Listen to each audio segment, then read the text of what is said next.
Então vamos lá, pessoal. A nossa aula de hoje está lá no capítulo 13 da apostila de arte, das páginas 162 até a 168.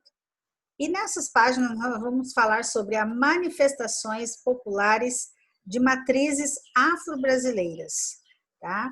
Vamos estudar um pouquinho o que são essas manifestações e como que elas, como é que é o nome delas, elas influenciaram nas nossas manifestações aqui também, tá? Vou deixar para vocês o link aqui dos vídeos. A gente vai assistir 2 vídeos para ilustrar a nossa aula de hoje.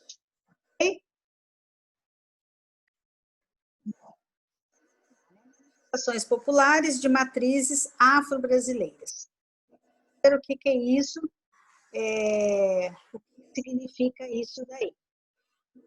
Os cantos e as danças populares que fazem parte da cultura brasileira são transmitidos de geração em geração. Em sua maioria, são frutos das influências indígenas, africanas e europeia, que remetem principalmente ao período de colonização do Brasil.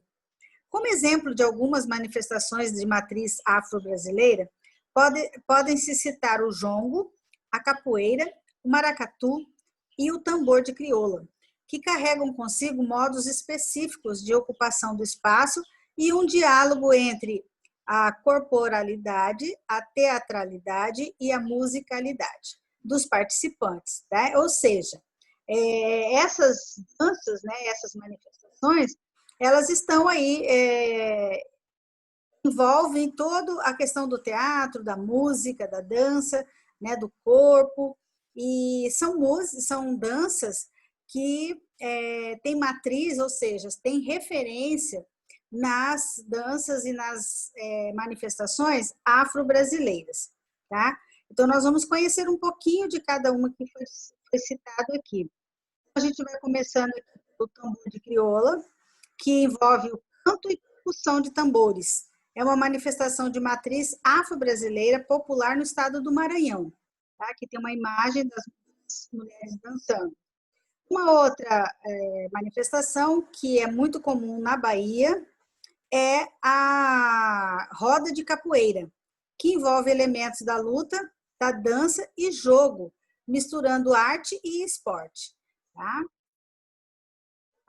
A outra dança é o maracatu, que é um ritmo musical marcado por instrumentos de percussão de origem africana, e elas envolvem dança e rituais, tá? Característicos de certo sincretismo religioso.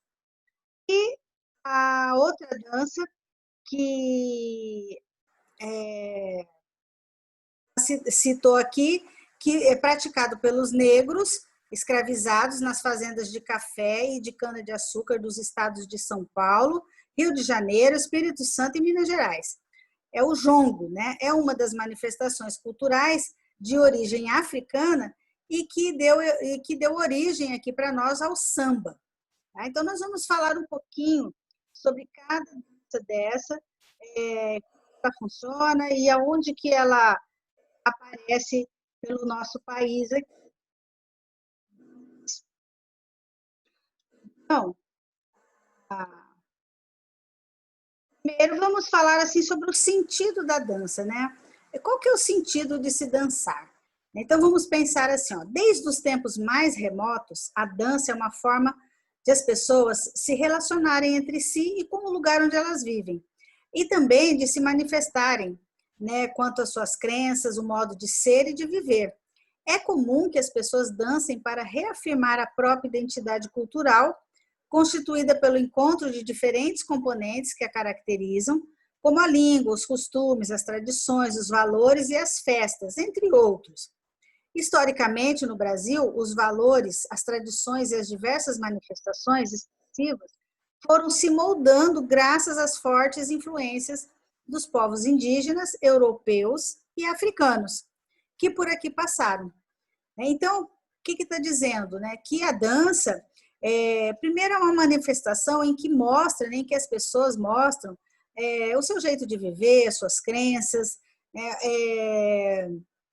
como elas vivem, o lugar onde elas vivem, e todas essas danças, essas manifestações são carregadas, né, de simbolismos, de valores, de tradições de cada grupo.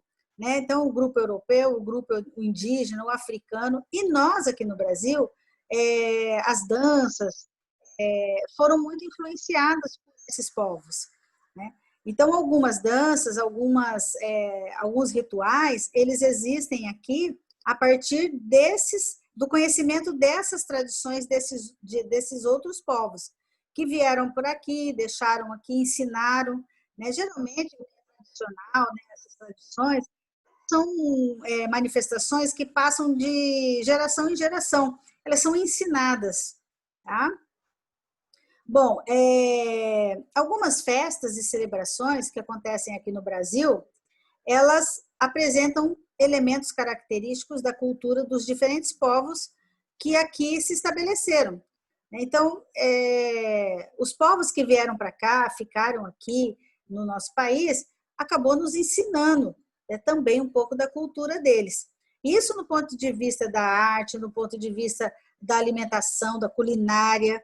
Né? Então, nós, aqui no Brasil, a gente tem muitas influências dessas pessoas que vieram para cá.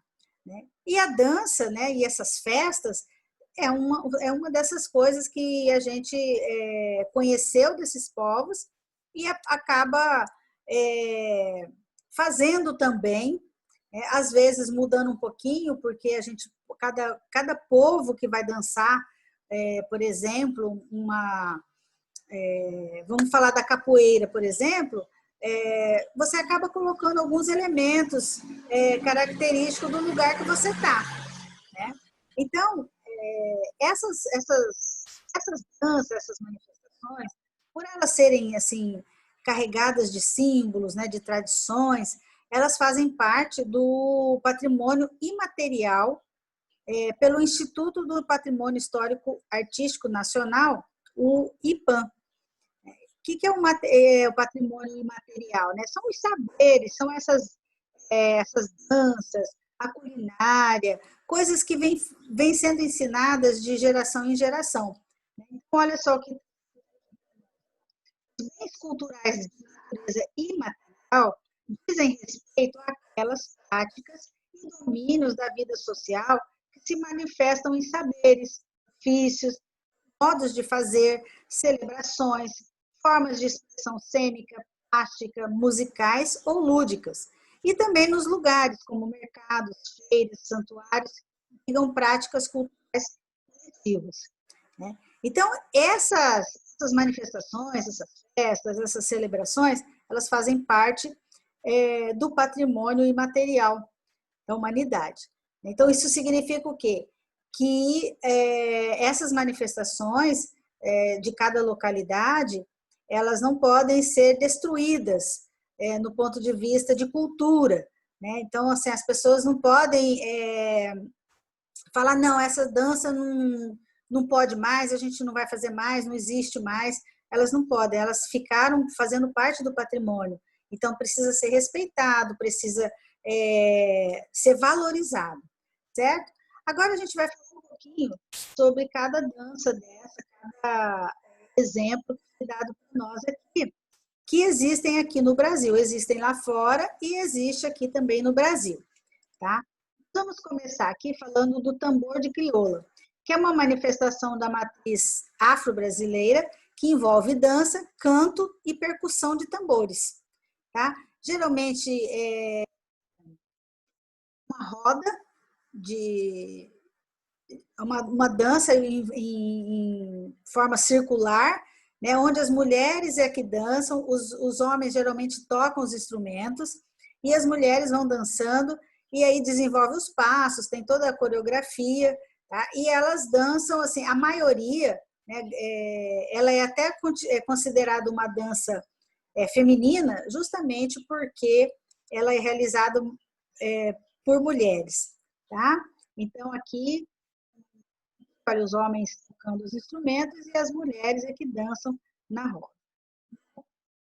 É uma outra manifestação de movimentos e musicalidades específicas, trazidas ao Brasil pelos africanos escravizados durante a colonização portuguesa.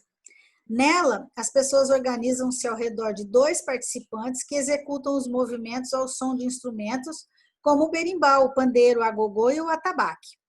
Tem dois tipos de capoeira, o da Angola e o regional. O da Angola é feito através de movimentos mais próximos ao chão. Essa modalidade, ela reúne elementos da dança e das lutas africanas, tá? E elas estão muito ligadas às crenças e tradições religiosas. Tá? Outro tipo de capoeira é a capoeira regional, que manteve as origens africanas, mas incorporou a ela elementos mais acrobáticos. Então, lembra que eu falei que cada região, às vezes, acrescenta alguma coisa, modifica um pouco a dança para poder mostrar um pouco daquilo que aquele povo daquele lugar sabe, tem de conhecimento. Então, a capoeira, a regional, ela é regional justamente por isso, porque ela mantém a forma real, né, da original da capoeira, mas incorpora nele, na dança lá, alguns elementos mais acrobáticos. Se alguém já assistiu alguém dançando uma capoeira, vê que eles pulam, né, fazem cambalhotas, né, então tem todos uns outros movimentos lá, certo? É uma outra dança também, maracatu rural, tá? É uma manifestação popular composta de dança, música e poesia. E ele acontece, sobretudo, na zona da mata, no norte do estado de Pernambuco. Mas ele também acontece no Recife e em mais algumas localidades, mas ele mais especificamente acontece lá no estado de Pernambuco. Tá? Essa dança, ela acontece entre o Carnaval e a Páscoa. Tá? Então, está aqui uma imagem, né, um maracatu rural, tem toda uma indumentária, né, as roupas, as fantasias, tudo que se veste. E também temos o jongo. O jongo, ele também tem origem na região africana do Congo, Angola, e possivelmente chegou ao Brasil com os negros escravizados de origem Bantá. Durante essa manifestação, os participantes, eles montam fogueiras e iluminam o local com tochas, caso essa dança vai acontecer à noite, tá? Ela é feita através das batidas nos tambores, né? E o jongo, ele era um único momento permitido para os escravos de confraternização, porque os escravos eles não podiam fazer festa, fazer nada. Então, mas isso era a única coisa que era essa dança deles. E aí, essa tradição do jongo, ela é mantida nos dias atuais, né, por alguns grupos, né, para preservar essa cultura afrodescendente. E ela também teve uma influência para nós aqui na formação do samba carioca. Tá? Então, a dança teve influência na formação do samba carioca e acontece quando um casal de cada vez vai ao centro, roda, se aproximando e se distanciando, ou seja, tem lá a coreografia deles, e aí, através dessa dança aqui, teve essa influência na formação do samba carioca, certo? Essas danças,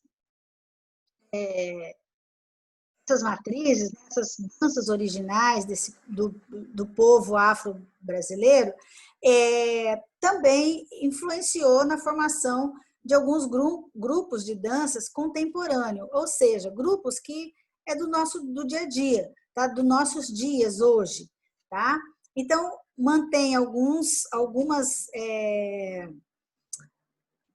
conservou, né, a dança, o jeito de dançar, lá de quando foi criado, né, dos grupos, e só que agora você pode fazer ali uma elaboração um pouco